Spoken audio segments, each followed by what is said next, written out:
donc la communication suivante. On peut l'applaudir, hein, vous avez le droit. Du professeur Constantin Chiraz sur canal lombaire étroit, le chemin sinueux de la physiopathologie aux résultats chirurgicaux en passant par l'imagerie. 15 minutes, toujours 15 minutes. Merci beaucoup pour l'honneur que vous me faites de présenter ce sujet. J'avais oublié de préciser de Lausanne. Merci de votre présence. J'ai été ému de voir le club Naracas parce que Algis Motas, c'est bien, je l'ai connu, il m'a palpé, il m'a diagnostiqué une lésion partielle d'un nerf digital alors que tous mes confrères voulaient m'opérer. Il m'a dit non, ça va repousser. Il avait raison. Examen clinique, très important. Le canal étroit, c'est une de mes passions.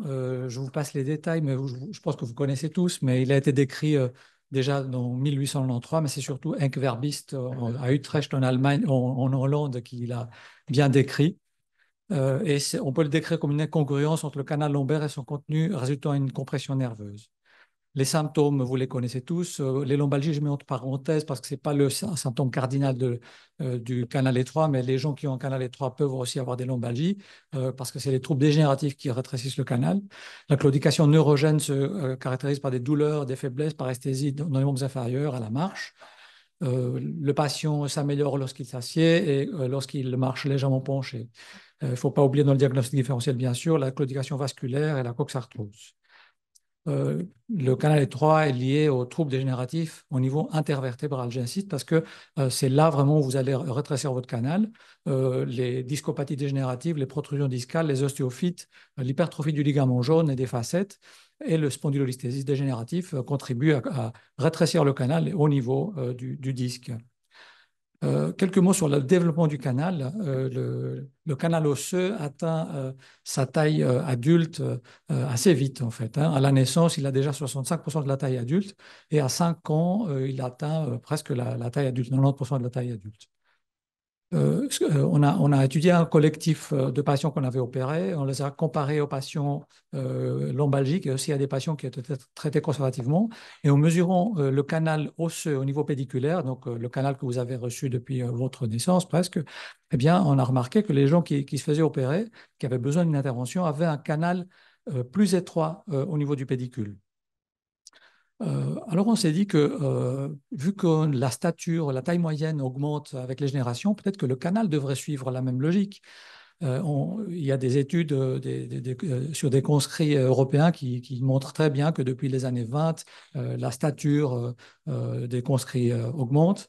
Donc la même tendance devrait être observée aussi pour d'autres structures osseuses. Alors on a pris 184 patients qui ont subi des scanners soit pour les traumatismes, soit pour des douleurs abdominales. Et on les a séparés en deux générations, les générations des patients nés en 40-49 et en 70-79. Donc même en Suisse, qui avait été épargné par la guerre, il y avait quand même, mon beau-père me racontait qu'il y avait encore le rationnement pour la viande, il y avait encore des tickets de rationnement pendant la guerre. Et on a mesuré de façon digitale le diamètre, la surface du canal au niveau du pédicule, donc le canal osseux. Et contre toute attente, on a découvert que les canaux au niveau osseux des patients plus jeunes étaient plus petits. Et il n'y avait pas de corrélation entre la stature et la taille du canal. Ceci est logique qu'il n'y ait pas de corrélation entre la stature et la taille du canal parce que comme vous êtes né avec votre canal dès la naissance déjà formé, ben, si vous avez un retard, par exemple préutérin, vous pouvez rattraper votre retard de taille plus tard, mais pas celui du canal. Et en fait, la stature dépend surtout de la croissance des fémurs pendant les 2 premières années de la vie, alors que le canal grandit très peu. Alors on s'est dit, qu'est-ce qui aurait pu expliquer ceci? C'est une pure hypothèse, mais une des hypothèses pourrait être le tabagisme maternel des années 70.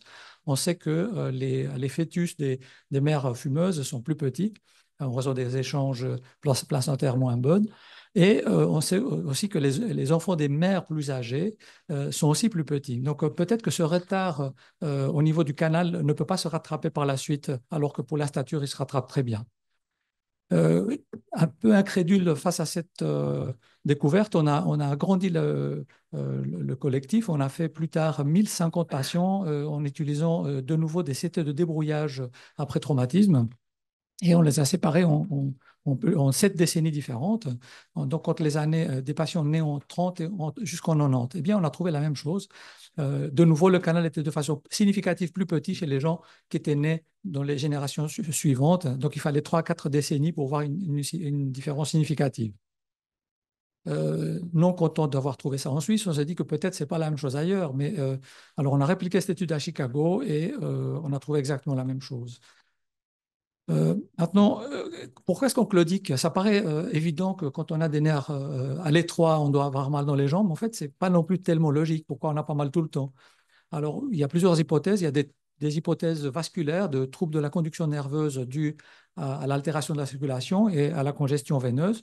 Ou bien même, il y a une théorie qui disait que c'est peut-être tout simplement des déficiences vasculaires qui sont secondaires à un dysfonctionnement des fibres autonomes. Et nous avons émis une hypothèse que peut-être ça pourrait être tout simplement mécanique. La théorie vasculaire a été assez en vogue dans les années 90 et 90, et c'était Porter, un Écossais qui avait fait pas mal de travaux à l'époque. Il avait aussi fait des travaux sur des animaux et c'était contradictoire ce qu'il avait trouvé. Donc, en tout cas, la compression chronique n'avait pas l'air de faire des congestions nerveuses probablement, veineuses probablement. Les théories vasculaires, de nouveau, on trouve tout et son contraire. De nouveau, Porter, la même équipe d'Écosse a trouvé qu'il n'y avait pas de différence dans le début sanguin chez des patients qui avaient un canal étroit, alors une équipe japonaise, beaucoup plus tard, a trouvé que la saturation d'oxygène baissait à la marche et elle s'améliorait après l'opération. Alors, on a mis l'hypothèse que ça pourrait être tout simplement une traction, une microtraction des racines nerveuses pendant la marche qui explique ces douleurs. En fait, vous voyez sur cette image à gauche, cet IRM, la sténose extrême et les radicelles redondantes crânialement. Et bien, on peut s'imaginer que quand on marche, on tire sur ces radicelles avec le mouvement cyclique des jambes, et puis cette traction passive devrait provoquer des douleurs. Alors, on s'est dit, on va essayer comment est-ce qu'on peut imiter la traction passive des radicelles. Alors, on a utilisé une machine de réadaptation robotisée qui est faite pour la rééducation des AVC et des patients paraplégiques incomplets. Ça consiste à vous suspendre par le bassin avec un harnais et à mouvoir les jambes par un exosquelette robotisé. Alors, on a fait passer les patients d'abord sur un tapis roulant et puis sur cette machine où on vous déleste, où les jambes bougent toutes seules sans que vous fassiez un effort musculaire. Et ça, on peut le voir parce qu'il y a des capteurs et on voit si vraiment vous faites un effort musculaire ou pas. Alors, on avait 15 patients. La marche active, pas de surprise. Ils avaient tous mal en marchant parce que c'était le critère d'inclusion. Ils étaient tous des patients en pré-op avant le canal étroit. Et en marche passive, donc avec la traction, il y a juste un patient qui a dit qu'il avait mal. Donc, l'hypothèse de traction ne semble pas tellement vraisemblable. Donc, une origine vasculaire reste quand même la plus vraisemblable, quoique le mécanisme exact reste toujours mal compris. Maintenant, bien sûr, l'anamnèse est vraiment l'élément cardinal pour poser le diagnostic de claudication nérogène, mais il faut la confirmer par l'imagerie. Alors, pendant longtemps, on a mesuré les surfaces du canal pour voir si quelqu'un avait un canal étroit. Et moins que 100 mm de carré, c'était considéré comme un canal étroit, et moins que 75 mm carré, c'était c'est toujours considéré comme une sténose absolue. Mais les populations de patients symptomatiques et asymptomatiques ont des mesures qui se chevauchent. Donc, ce n'est pas tout à fait satisfaisant et c'est ce qu'on voit dans la pratique clinique. La raison pour laquelle, en 2010, on est arrivé avec cette classification qui se base sur l'IRM, sur les coupes axiales en IRM, où on prend en considération le rapport entre les radicelles et le liquide céphalorachidien. Alors, les grades A, en fait, c'est des patients qui n'ont pas de sténose. Le sac dural n'est pas rempli par les radicelles. Le grade B montre des sténoses modérées, donc vous pouvez encore identifier les radicelles, vous les voyez encore une par une. Le grade C, c'est une sténose sévère, elles sont toutes agglutinées, les radicelles, et vous ne voyez plus du tout les structures nerveuses. Et le grade T, c'est la sténose extrême qui fait qu'il n'y a même plus de graisse épidurale postérieurement. Et en fait, les grades C et D correspondent à des blocs myélographiques. Donc voilà un exemple où vous avez un patient asymptomatique au-dessus qui a 66 mm carrés et en dessous 51 mm carrés, donc plus ou moins la même ordre de grandeur, mais le patient au-dessus, on voit très bien ses radicelles alors qu'en dessous il est comprimé. Donc, on a étudié un collectif de patients opérés, non opérés qui souffraient de claudication neurogène et on les a comparés avec des patients lombalgiques en utilisant comme en utilisant l'Oswestry, qui est un questionnaire auto-administré comme moyen de discerner les symptômes. Alors, comme on s'y attendait, il y a une mauvaise corrélation entre le grade et la surface. Par exemple, les grades A, on voit bien qu'ils vont de canaux très très étroits, si on veut, si on mesure uniquement les surfaces, et les grades C, qui sont des sténoses très sévères avec des blocs myélographiques, mais il y a une partie qui échapperait avec la définition des surfaces. De plus, on a trouvé que les patients qui avaient des grades C ou D avaient 30 fois plus de risques d'échouer au traitement conservateur. Donc, c'est relativement facile à reproduire et ça ne nécessite pas un ordinateur ou un outil spécialisé pour faire cette classification. De plus, elle est moins sensible, comme on l'a prouvé, à l'orientation des coupes de l'IRM. Et sur une étude qu'on a fait aussi chez des confrères chirurgiens, les chirurgiens se basaient déjà sur la morphologie du sac dural plutôt que sur les mesures planimétriques pour décider s'il faut opérer ou pas. Là, on est en désaccord, c'est peut-être les grades B, c'est les patients qui, pour moi, n'ont pas un bloc myélographique complet. Et mes confrères, si on leur posait la question, 71%, 71% disaient oui, ces patients-là, il faudrait les opérer. Les Norvégiens ont fait la même étude aussi sur les mêmes grades. Ils ont trouvé plus ou moins la même chose. Les patients en groupe B, ils se situent d'un côté de l'autre de la ligne. Autres indices morphologiques, la graisse péridurale postérieurement, elle peut comprimer le sac dural, et ça a été décrit déjà par Herzog, mais rarement utilisé. Par contre, les radicelles redondantes que je vous ai montré tout à l'heure, c'est un signe assez connu qui existe depuis bien longtemps. Et un confrère allemand, Thomas Barthes, a décrit aussi un autre signe très intéressant qui est le signe de sédimentation. C'est plutôt un outil de recherche. Donc, on regarde sur le niveau adjacent à la sténose maximale si les radicelles sédimentent ou pas.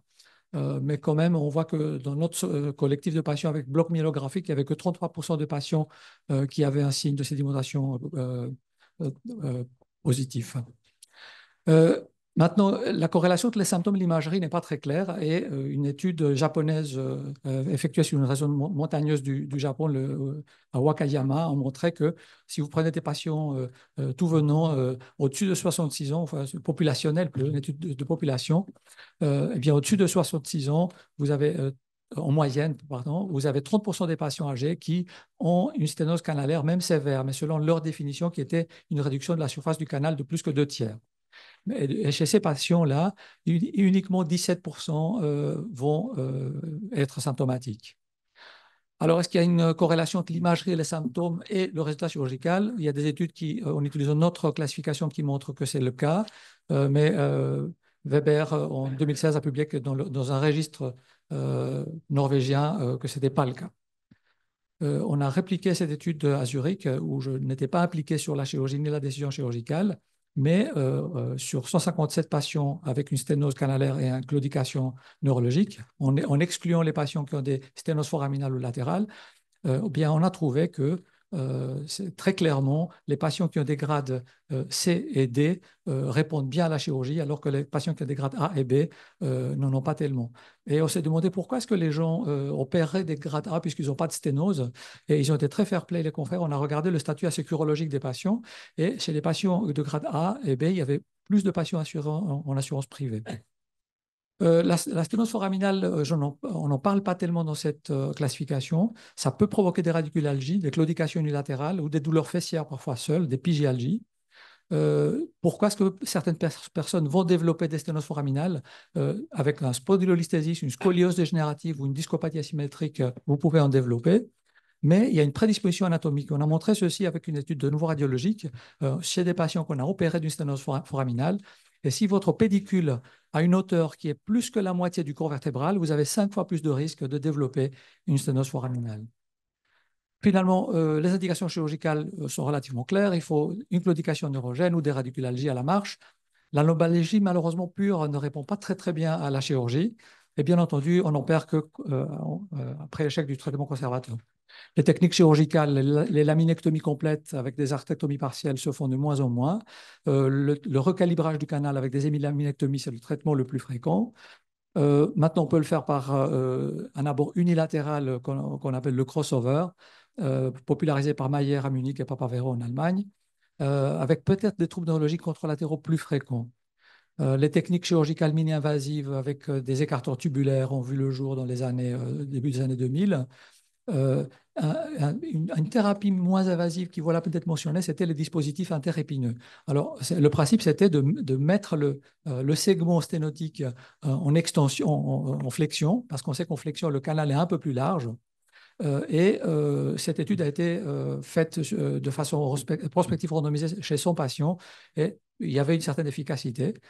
Malheureusement, il y a beaucoup de réopérations parce que ces dispositifs, ils produisent une résorption osseuse au niveau des épineuses et ils perdent leur efficacité. Mais ça aurait pu être une solution intermédiaire pour des patients, par exemple, très âgés ou en mauvais état général.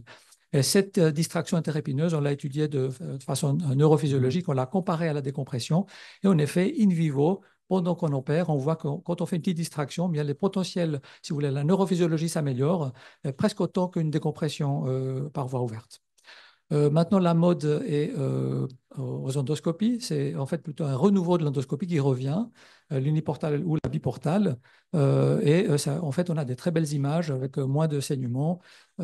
Et c'est surtout en fait la visualisation qui s'est améliorée. Vous voyez ici qu'on voit presque le flux sanguin de façon très minutieuse.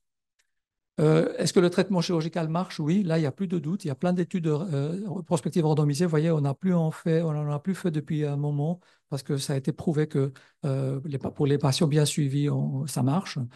Est-ce que ça marche avec les techniques endoscopiques? Il y a une certaine, comme toute nouvelle technique, il y a une certaine réticence à croire que ça marche aussi bien, mais il y a quand même des études randomisées qui le prouvent. Donc, l'avenir, ce sera probablement aussi les techniques endoscopiques. En post-opératoire, les patients vont mieux cliniquement, mais on peut l'objectiver aussi, comme on l'a fait avec l'École polytechnique fédérale de Lausanne, avec des capteurs et des accéléromètres, où on a vu que les patients en fait marchaient surtout mieux après l'opération. Ils avaient moins de variabilité dans leur marche après. Voilà, donc en conclusion, les dimensions du canal sont définies principalement avant la naissance et peut-être les 2 premières années de la vie, mais pas plus. La chirurgie permet d'améliorer la fonction, surtout chez des patients qui ont un canal étroit vraiment sévère, avec un équivalent de bloc myélographique. Les techniques chirurgicales semblent être équivalentes à moyen terme, mais un nombre croissant de patients aura besoin d'être opérés à l'avenir, lié au vieillissement de la population et peut-être avec la diminution de la taille des canaux osseux, comme on l'a montré. C'est pas exclu qu'on observe une épidémie de canaux étroits. D'où la nécessité de former suffisamment de spécialistes pour faire face à cette épidémie, si ça s'avère. Merci pour votre attention. Merci beaucoup pour cette très belle communication. Et je confirme que le grade C et D répond bien à la chirurgie. J'en ai un exemple vivant pas très loin de moi. Voilà. Enfin, doyen Koudal. Euh, Merci, monsieur, pour cette excellente communication. Je suis chirurgien orthopédiste, je ne fais pas de la chirurgie lombaire. Et effectivement, comme le disait le président, mais sans trahir l'article 226-13 du Code pénal, j'ai présenté une claudication lombaire très importante à Noël dernier. Je courais régulièrement, j'ai toujours couru, enfin, je faisais 100 km par mois, vous voyez, donc, et j'étais obligé d'arrêter. J'avais des douleurs très importantes. J'ai eu un traitement médical inefficace, j'ai eu des infiltrations inefficaces. Il a bien fallu que je me fasse opérer par une collègue neurochirurgienne. Et je dois dire que le soir même de l'intervention, je n'avais plus mal. Donc, ma conclusion, c'est que, un, il faut croire à la chirurgie. Ça, c'est à l'Académie de chirurgie, on ne peut pas dire le contraire. Et puis, deux, c'est que vraiment, j'ai récupéré. Alors, je ne crois pas encore. Ma collègue qui m'a opéré m'a dit sois un petit peu patient. Mais j'étais dans un état vraiment lamentable. Pour ceux qui s'en souviennent, juste avant de me faire opérer au mois de juin, pour prendre le métro, j'avais 2 cannes anglaises. Enfin, j'étais pas bien du tout. Donc, quand les indications sont bien portées, c'est une chirurgie. À propos d'un exemple, je ferai un théorème. Carrément, ça marche très bien. En tout cas, merci pour votre présentation et merci, Président. Voilà.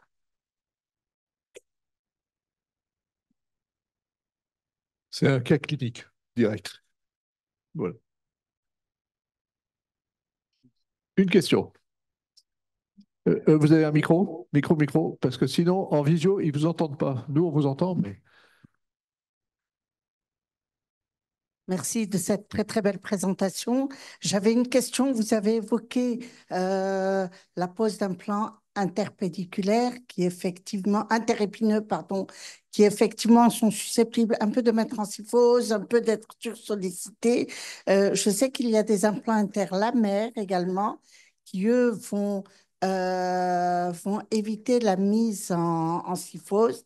Est-ce que vous en avez utilisé et quand vous ne mettez pas d'implants interépineux, est-ce qu'il vous arrive de traiter avec des implants de type Vistige, dynamique ou avec d'autres moyens d'instrumentation ou est-ce que maintenant vous laissez en général sans instrumentation? Alors, c'est encore le sujet d'un débat séparé. Quand est-ce qu'on doit stabiliser ou pas, ou opérer ou pas? Alors, pour les implants interépineux, non, je n'en fais plus. Je crois que quasiment tout le monde a abandonné ses implants. Il y a d'autres moyens de faire Il y a les interlamaires. Les interlamaires, j'ai aucune plus en bas. expérience. J'ai aucune expérience.